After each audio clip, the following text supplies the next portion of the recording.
Today is Thursday, November 4th, 2021. It is 1:15 p.m. I am Lacey Brooks, representing the City of Savannah's Municipal Archives. I am interviewing Robert Dunn for the Proud Savannah History Project. We are conducting this interview in Savannah, Georgia via Zoom. Thank you for joining us today. We'll start by having you tell us your full name and please spell your name. Sure. My full name is Robert Dunn, D-U-N-N, spelled for the last. And please tell us your pronouns and how you identify. I identify as a gay man, and he, him, is fine. And, you know, it can be switched up. I'm really no preference. And when and where were you born? Wow. So I was born in 1961 in Utica, New York. Although that's not where I grew up. I'm pretty much, I say, a gypsy because I left I was like 2 and grew up from 2 to 10 in Huntsville, Alabama. And then after that point, probably moved about on average every 3 years. So I have lived in Pennsylvania, New York, New Jersey, Minnesota, DC, Maryland. So it's North Carolina as well. So all over. Wow, cool. When did you come to Savannah and why did you come to Savannah? So my husband and I moved here almost 20 years ago, so 2003. And we moved here by way of Charlotte, meeting in Charlotte, North Carolina, and then Chicago, and then just outside of Philadelphia, New Jersey. But we moved here for a number of personal reasons. One, we were going to get out of the corporate world, and this was a good transition point. But we had been coming down here since 1992, almost annually, because my mother was here, and my mother lived at the time out on Tybee Island up until about 2006. But so from that period of time, 1992 to when we moved here in 2003, we would come down and spend time with her and at the beach, like Savannah. And it was a good place to be close to my mom, who was here alone without family, and to be close enough to my husband Todd's family, who's in Albemarle, North Carolina. So it was about a 4-hour drive from there. When you were visiting your mother on Tybee, did you have any experience with the LGBT community at that time? So interesting not, although we, I think at the time when we would come down, we would look to try to find some kind of connection, because coming at the time being in Charlotte, there was a larger community and an out community. There were places that you could go that were very, people were aware of. Outside of, I think, Club One at the time was the only club, and, driving into Savannah from Tybee and spending the, late hours and having to drive back is not always that fun. But we did find, like, there were at the time, there were rumors that the north side of the beach was gay friendly. And, there were also rumors that Fanny on the Beach was gay friendly. Not a lot of advertisements. So we really had no real connection. And I think maybe the first time that we had a real interaction with the gay community within Savannah prior to us moving here was in maybe 96, 97. I really want to say 96, and there was a Savannah Pride event taking place at the Roundhouse, I think it was. And it just felt, coming from Charlotte to Chicago, and the community in Chicago being huge, and to have this, very small pride event taking place in what felt like a very secluded, closed part of the city. But I think that was our first real engagement. And we did it because my mother had retired and was opening up, she was trying to, find some other things to do, and was doing some things where she rented a booth at the Pride event. And we purposely came down during that time to really help her and be a part of it. So. Oh, cool. So after you moved to Savannah in 2003, what were your early experiences in the community at that time when you moved to Savannah? Wow. So when we moved here in 2003, and as I said, one of our driving factors was we wanted to be closer to family and get out of the corporate world. And Todd and I at the time worked for the same company, based out of headquarters out of New Jersey, the ADP, Automatic Data Processing. And Todd came down first, and the game plan was that I was going to come down. We'd get things settled, and then I would leave my job and come down and make the full transition. Well, that transition really didn't. It took almost 2 years, maybe 3, for that transition to happen in its entirety. I became nervous about leaving the corporate world, and we had 2 children, one that was getting ready to go into college, and just felt like maybe that was, leaving the corporate world wasn't the smartest thing to do at that time. So anyway, so we went back and forth. And so I think my real engagement didn't begin until 2006. I would come down, I'd spend a week working remote. Todd would come back with me, and he'd spend a week up north in northern Jersey with me. And then he would come back. And so we'd have a 2-week separation. And now, so there wasn't a lot of opportunity to really engage in the gay community down here. So it wasn't until we bought the house in 2005, we live in a little neighborhood south of Daffin Park. It's called Parkside.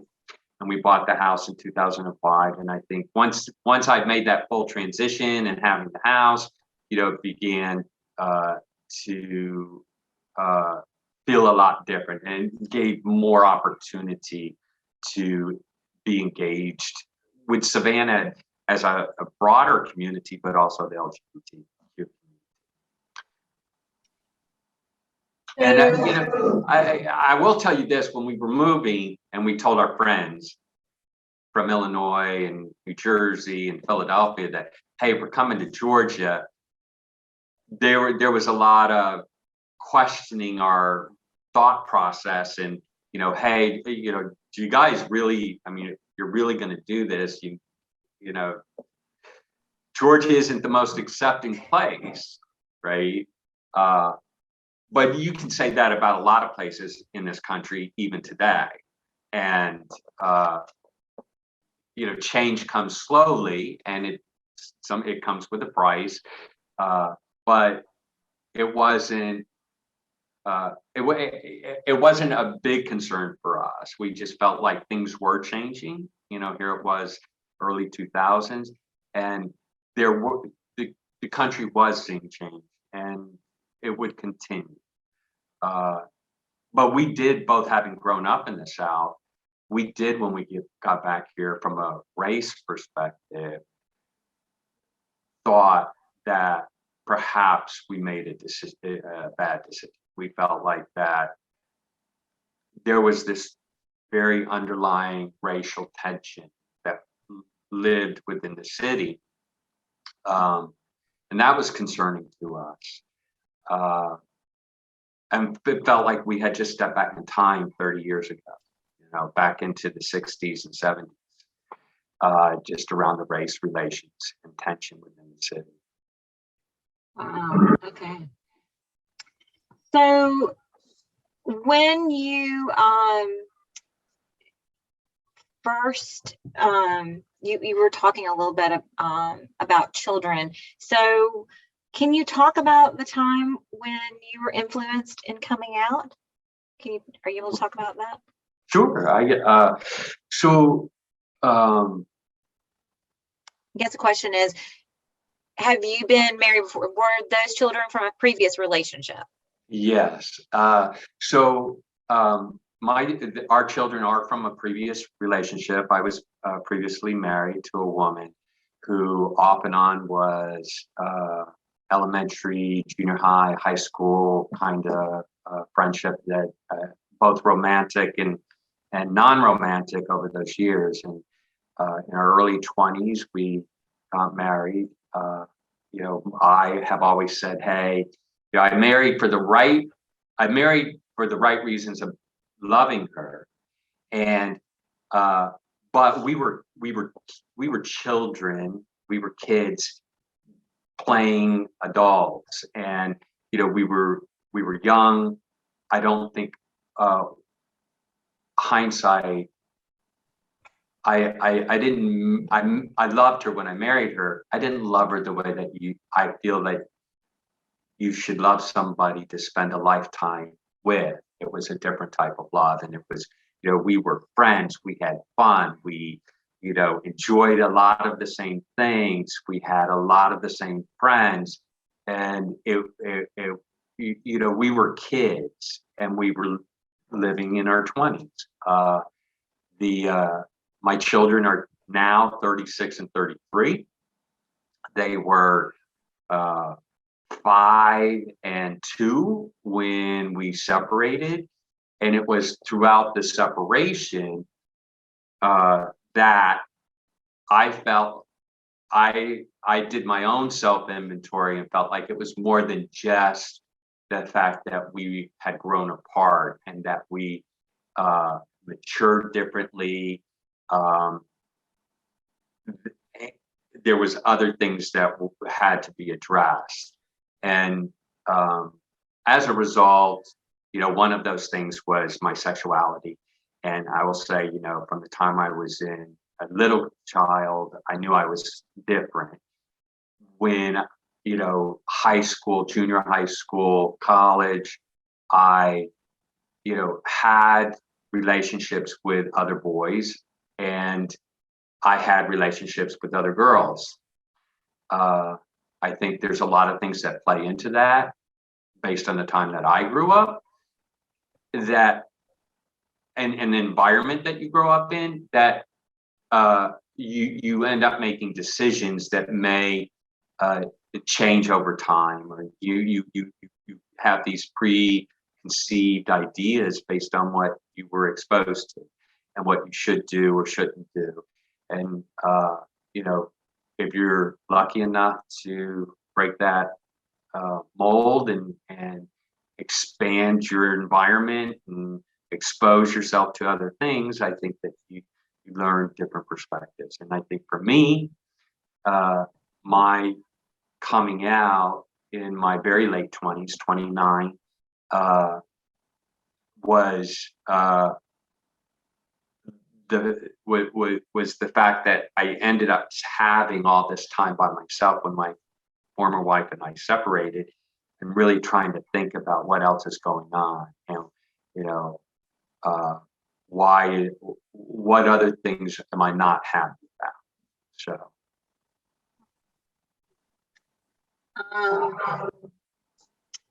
Were you out at work, or did you keep that to yourself? I kept it to myself, and I'll tell you, my husband, when we first got together, when we first met, and the first time he was actually meeting the kids, we had gone to my office, and this is my own internal homophobia.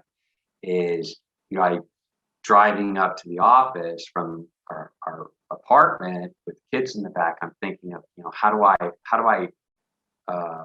make this happen where I'm going in, people want to meet my kids, but not bring in my friend at the time, right? Because we were really just dating, but living together. And how do I exclude him from this process without hurting his feeling and without feeling like, he's going to out me, right? And this is, again, my own internal homophobia, thinking like, oh, like I probably totally pass for straight and he totally passes for gay. And if, people meet him, they're going to think I'm gay. And then, oh my God, I'll lose my job. And part of it's also around the whole time frame. The time frame that I was coming out, judges around the country were giving children who were biological children of gay parents to some other family member because their parent was gay, right? So, like there were all these court hearings and where all these children were, custodies were taken away from their biological parents, and so that played in my head. But I was not out at work, and it was, I think, that moment in which I created this whole, hey, why don't you run to the store? I'll take the kids in, and we'll meet you back here. And Todd is, generous and astute as he is. He, went to the store, came back, picked us up. We all got back in the car, and he said, hey, you need to come to terms with how you want this relationship to be.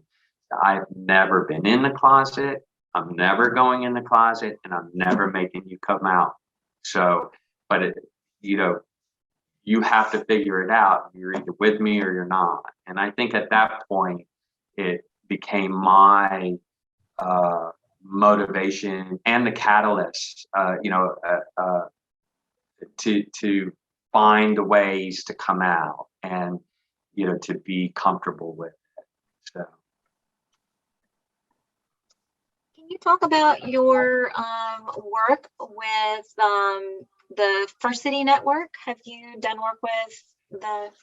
So I have done work with, I partnered with First City Network. So I think my real involvement with the gay community was catapulted by my mom, who helped Stand Out Youth, which was a gay, lesbian, bisexual, transgender organization for youth 16 to 23, kind of a support group. And how she became involved with them or connected, it's not clear to me, but she became connected with them and helped them from her experience in her past career to create a 501c3.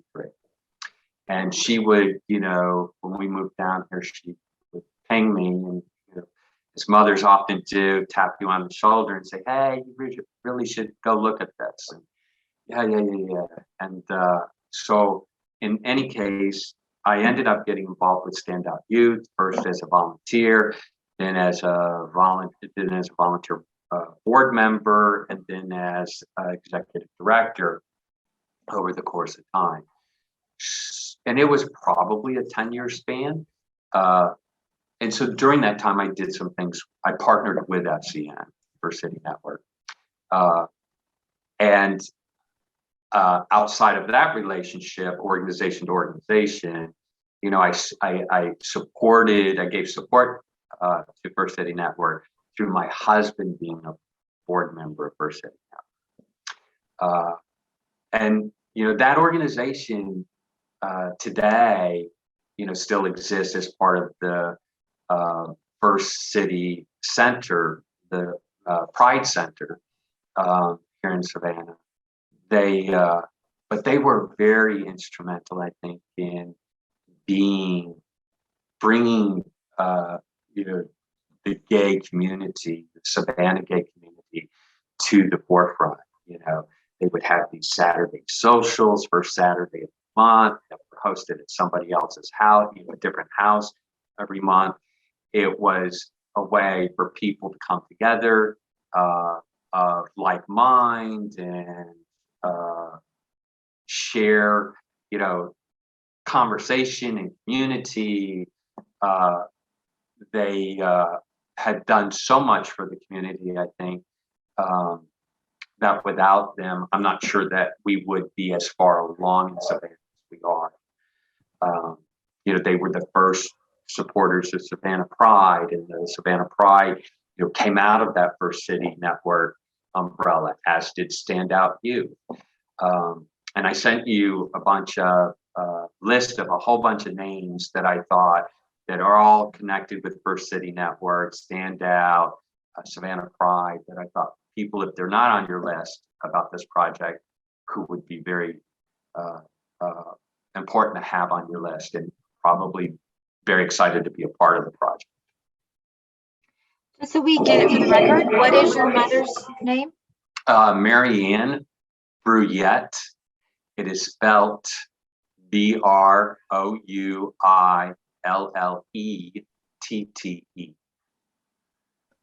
Oh, okay. And she was instrumental in organizing even the weekend, the First City Friday of the gatherings. Didn't she? Was she a host? No, she was not a host. Okay. We did host. I shouldn't say that. She, along with Todd and I, hosted a gathering for First City Network at Tybee. But she was very instrumental in helping Standout Youth, Ernie Lee, Orlando Matoya, Jamie Murray, a group of people create the organization and get their 501c3. She did sit on the board of Standout Youth for a long while. She advertised in the First City Network. She would come to the socials with us when there was a social that we would go to. So she's been very supportive of the community. In relationship to Standout Youth, can you think of you said 10 years that you were on the board. Were there events that stand out in your mind that you want to make sure are recorded? Wow. God, there's so many. When I first started with Standout as a volunteer, I sat there for 3 months with not a single person at the meeting other than myself. So I would sit there and read, and we one day 2 kids showed up at once, and then over the course of a year it grew to 10, and then the next year it just got bigger and bigger.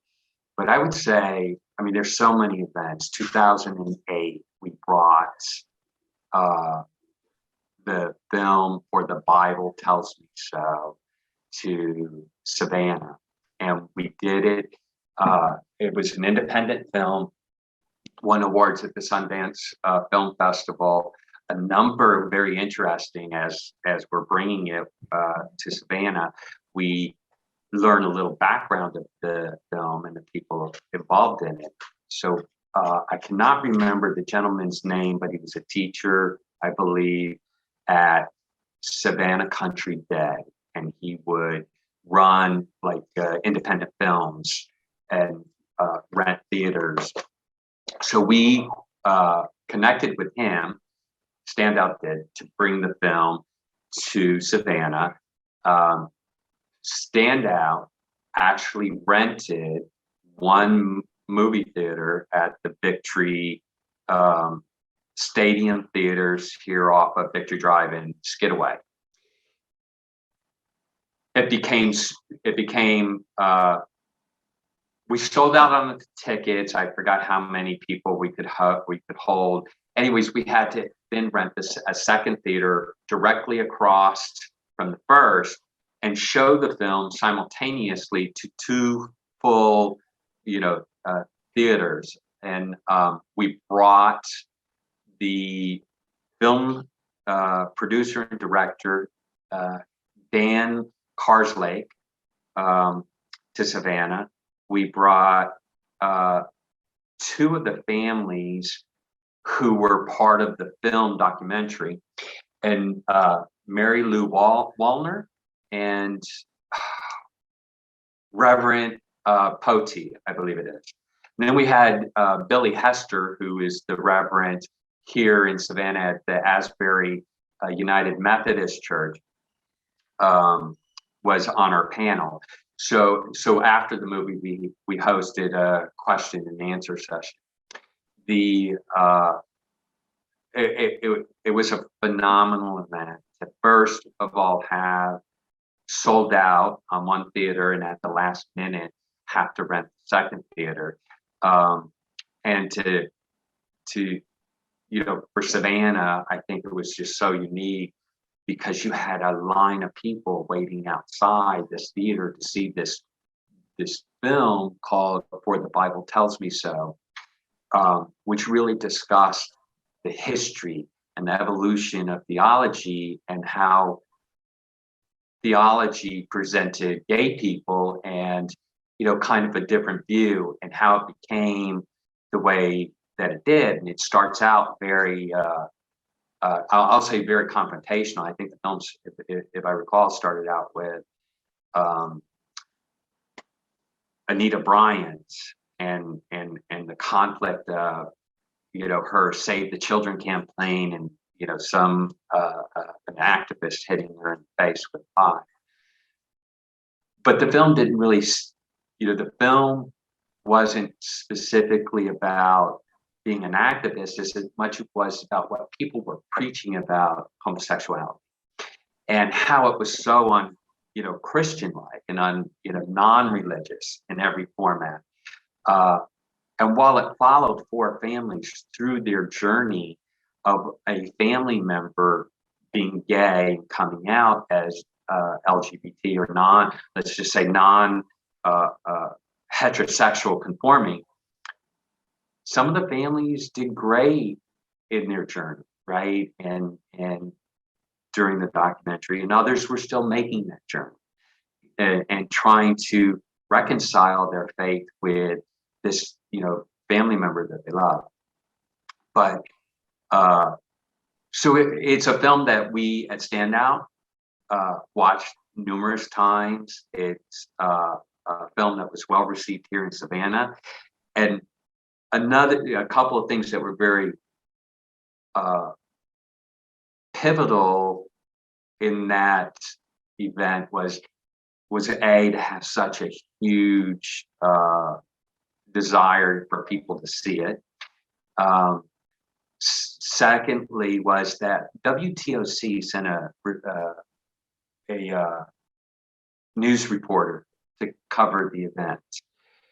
And you could tell when that reporter came in and got set up, he was not very comfortable about being there, not wanting to be there, and not really wanting to do an interview with anybody, but almost as though he was assigned to do it and didn't have a choice. He spent all of a minute and a half doing it. And on the news that evening, for I think maybe 30-second clip. Are you from Savannah? Yeah. Okay, I'm sorry. So people may recall there was a news reporter, Don Lagann, and who's from Buffalo, New York, right? And Don had come to the movie. Don had saw the 30-minute clip and was livid by it because he felt like it didn't, meet. It really didn't cover the purpose of the event and the goals, and it just didn't do it justice. And he insisted and spoke to the WTOC management team, insisting that they do a new story and that he would do it. So it was awesome. So I think that in itself was very telling. And as a result of that, Don became very supportive of Standout Youth and actually came and spoke to the youth a number of times as a guest speaker. So that would be one of the things that I'd say really stands out with my involvement in Standout Youth. Another one here in Savannah that I would say, and I believe this was somewhere around, so the film was around 2008. This event would have been, I think, somewhere around 2010. And this was with an event that occurred in Savannah with a gay bash. And it was with a young man, his name's Kieran Daly, and he was attacked. I can't remember what was going on at that point in time. But anyways, I think there was something else going on in the city, but it were two Marines that were here. They attacked him, turned into a big, issue here in Savannah.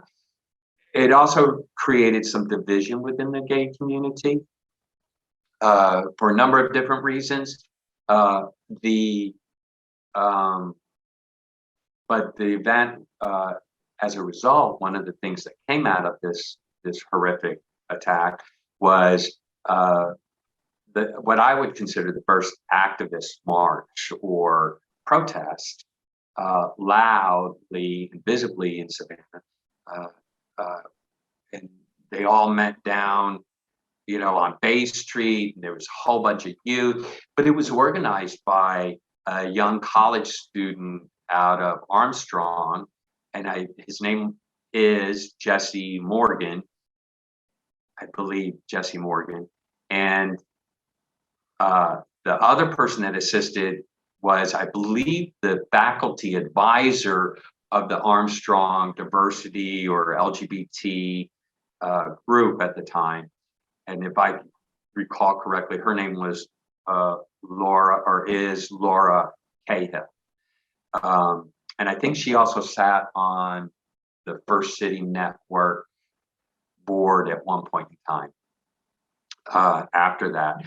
But I think what was significant about that is that it created a divide within the community, but at the same time, it created a forum and a platform for a lot of the younger generation, the gay youth, because I think a lot of that protest was attended by more gay youth than the older, generation. And while I would say I would be considered part of an older generation, I'm referring to a generation that was older than me, and a generation that was probably more socially conservative in regards to hey, we shouldn't talk about those things, or like, it's okay, you just don't have to show it, right? Or it's okay, you just don't have to throw it in somebody's face, right? So I think it created a divide, but also it created a platform, and that's good. And then I think maybe the other big event for me, which I'll always hold dear to my heart, is in 2009, Standout Youth, along with partnership with Savannah Pride, some board members at Savannah Pride, did a caravan of gay youth, the Standout Youth, going to the March on Washington Marriage Equality. And so it was a whole weekend of these kids. They stayed at a campground for the most part, and then they would take, this light rail system in DC into the city to be a part of the different events that were going on. And they participated in, no hate campaign, and making signs, and learning some of the history from some of the older activists, the older generation activists. They would go to these seminars and learn about these laws that had been overturned, or about, the Florida orange juice boycott and the power of a voice. And they just had such a great time. but nothing was so overwhelming and memorable than my husband and I. We had all agreed to meet at this one square for the start of the march, and everybody was, coming in that morning from the kids from the campground with some of the chaperones that went with them, and those of us who spent time in a hotel.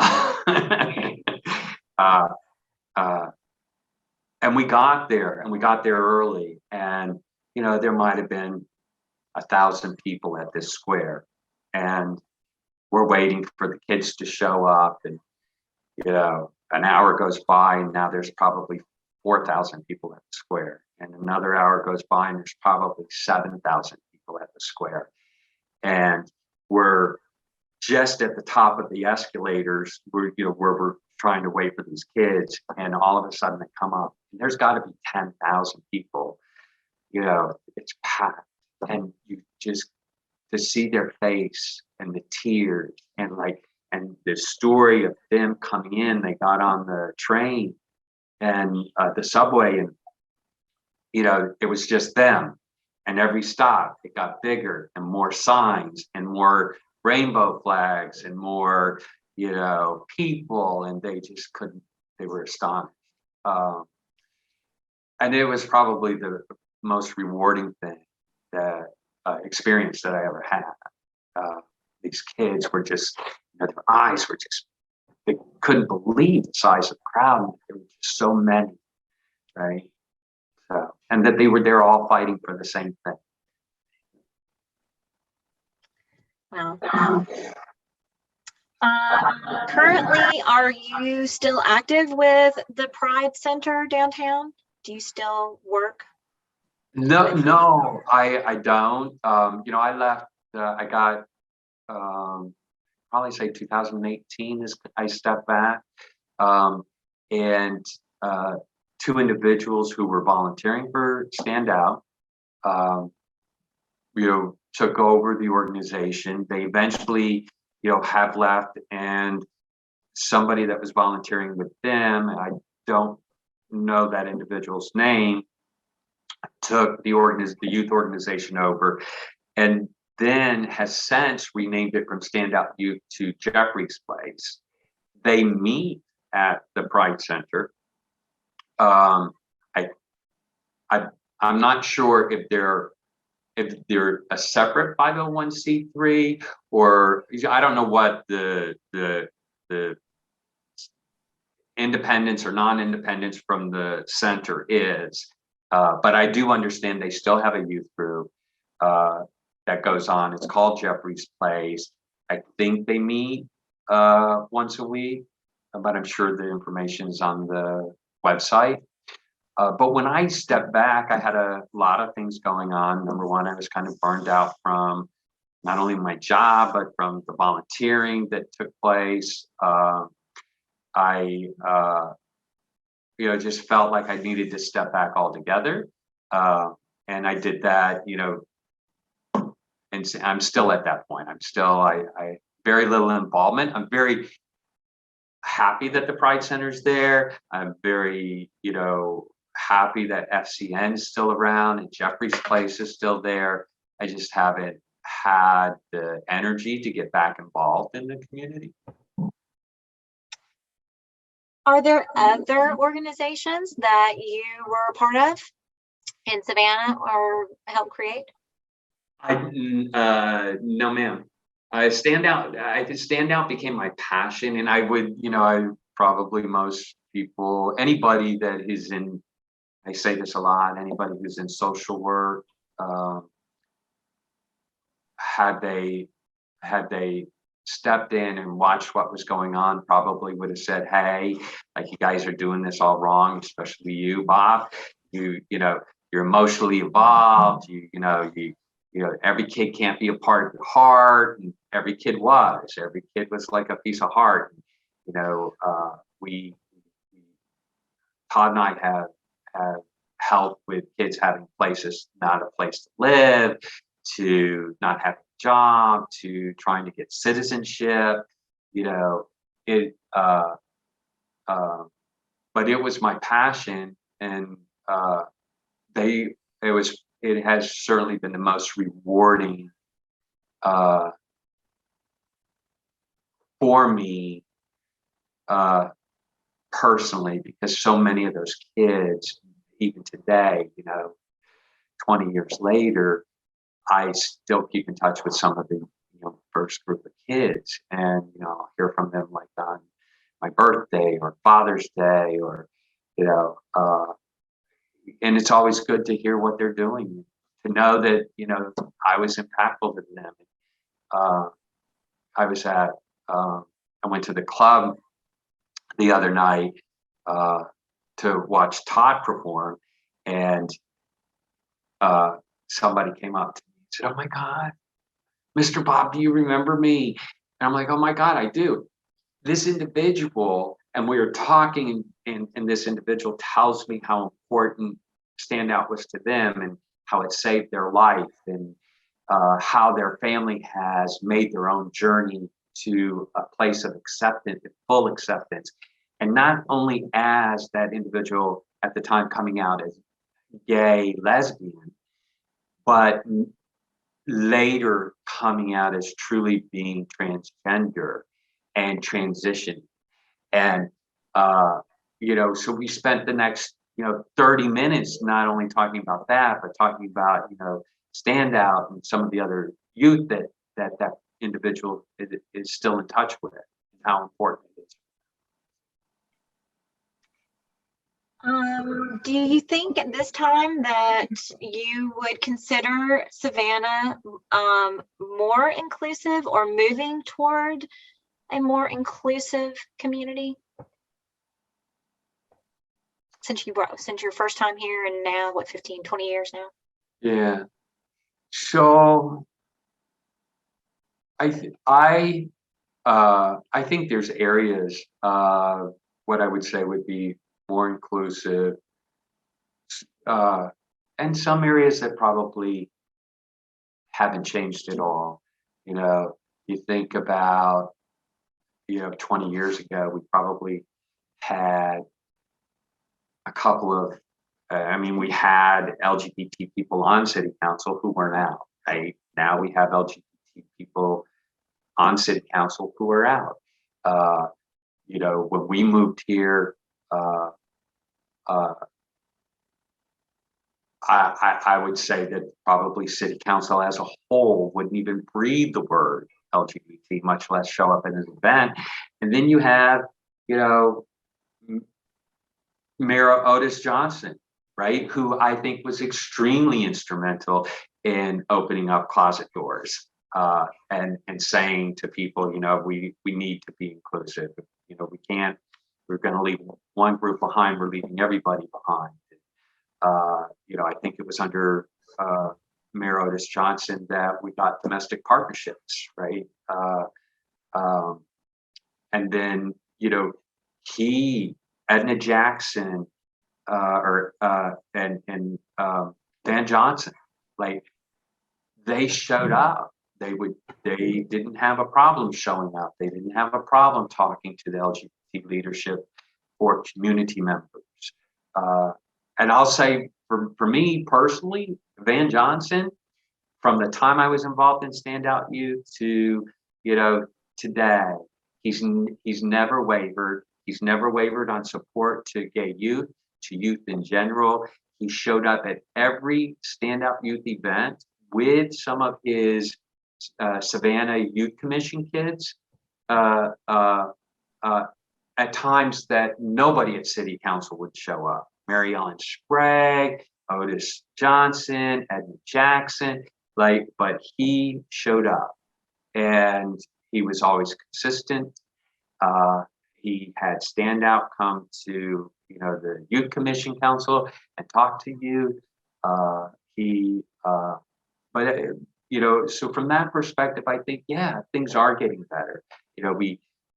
When I think her name, Tracy Walton, was the first LGBTQ liaison that the city appointed. I think it was under Otis Johnson. The but that was very controversial, right? And I think I think her existence in that liaison position lasted. It was a short breath. But now look, we have this whole new council that's not just putting the burden on the shoulders of one individual, right? You have to say, wow, she had to, she was the police, community liaison, out, lesbian. She had so much burden, responsibility put on her, that people were looking at her for all these things. Now you have a team, right? So yeah, those things are getting better. But you also have to ask yourself, like, what about with the youth? And what about the transgender? Right? It's still not easy to be transgender now. It's not easy to be transgender and non-Caucasian and out. Right? It's not. If you look at schools, how many schools in Savannah have a diversity program? Have a kind of gay straight alliance? How many of them have a curriculum in which gay history is taught as part of history? Right? So much of that, and that's why this project is so important. So much of history, good or bad, is not told, and consequently, there are so many lessons and opportunities, I think, lost because of it. So it's a mixed bag. Depends on which bucket you look at, how much progress has been made, and how much progress can still be made. What would you say to young people today, young LGBTQ plus people that are coming along, and how, what would you use to inspire them, I guess, or just say for the future for them? Oh goodness, it depends on what the conversation would be around. Just in general. From my experience with Standout Youth, there's I probably would not say anything different than what I've said in the past. Number one, you're not an adult until you're 30.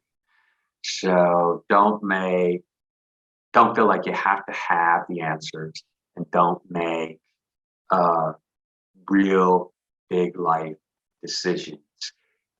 Your 20s are for living and experience and learning lessons, and your teens are for growing up and enjoying where you're at. It's going to be challenging, but you have to learn to like yourself, because from beginning to end in this life, you are taking nobody with you but you, from start to finish.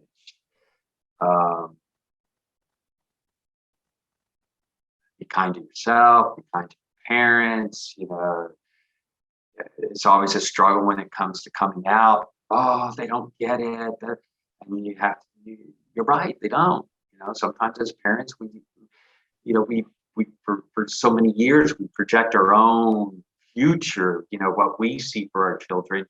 And then when we learn something new about our children, and that we didn't, right? And it might change the dreams we had. And that can be a hard pill to swallow. It can also be a hard pill to swallow that, oh my God, my child kept this from me. And they must have been agonizing over it. And they must, there's so many different things parents have to also grow through. So if you don't get the response that you're really expecting, give them time, because you took time, right? The religion has always been a tough spot with kids, because they've heard so many negative things, right?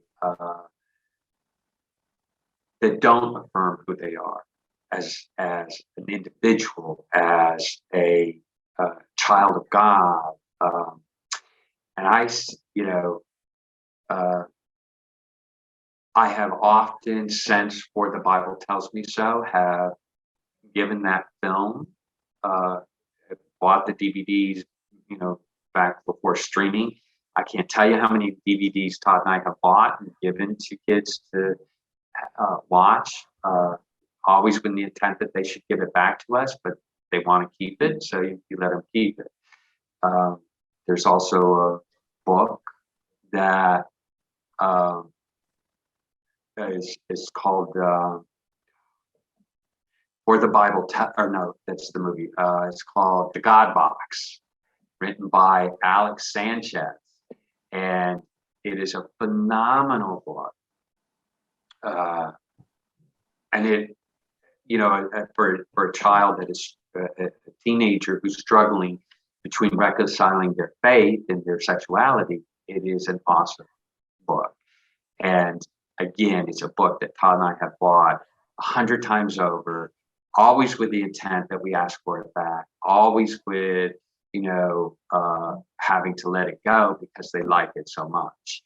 And, you know, so I would tell kids, you know, like, don't, if you're struggling with it, you know, don't walk away, you know, find resources to help you learn, help you walk through that challenge. Asbury Memorial, you know, I would say I'm not religious, I'm spiritual. But Asbury Memorial, Todd and I had been parishioners there. I stepped away from Asbury, but it is one of the, it is a safe place for me. I believe I have a lot of belief and faith in community prayer. I just don't know that I need to do it every Sunday, that I find, you know, my same spiritual foundation and doing things that I like, that you know, are quiet and quality time in my head and my heart, you know. So, but I have taken kids to Asbury because they've struggled and they see a different type of religious community, a faith, you know, a different type of family. And Billy Hester, you know, the pastor at Asbury, has done numerous things with Standout Youth. He's come and talked to the kids. He's been part of a question and answer session and helped bring, you know, the For the Bible Tells Me So, help host the families that came. The church, they hosted a Halloween party that the gay youth wanted to do one time. Attended it, you know, like we probably had 20 kids attend, but you know, we had 20 kids who had nowhere else to go. You know, so I think that I would tell them not, you know, if they're struggling with religion, don't just walk away. There are places that could help them with that journey and help them make more or better informed decisions.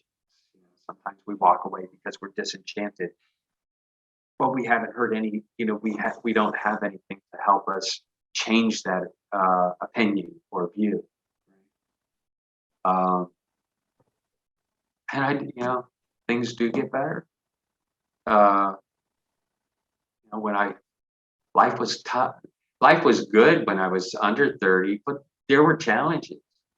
But life started to fit together when I became 30. And every year has gotten better and better, easier and easier. It makes more and more sense, right? So over time, you may not think that you're going to get through this, but you will. So those would be the things that I say. Is there anything else you would like to share with us about your experiences in the LGBTQ community that we haven't talked about? Was there anything that you wanted to make sure was part of your oral history today that we didn't discuss? No, I don't think so. I think I covered it all, and you know, I think that I would hope that this project somehow finds its way into the broader community, and that it's not, it's not something that somebody just has to go and search for. It would, this type of a project and hearing these stories from different community members and what it was like and where we are, where we came from, where we are today, and how that journey transpired can be very helpful, for the youth growing up today. It would be great if somehow this found its way into curriculum. Storytelling is very important. All right. Well, thank you very much for sharing your history with us today. I really appreciate it. I enjoyed it. You're quite welcome. Thank you for including me.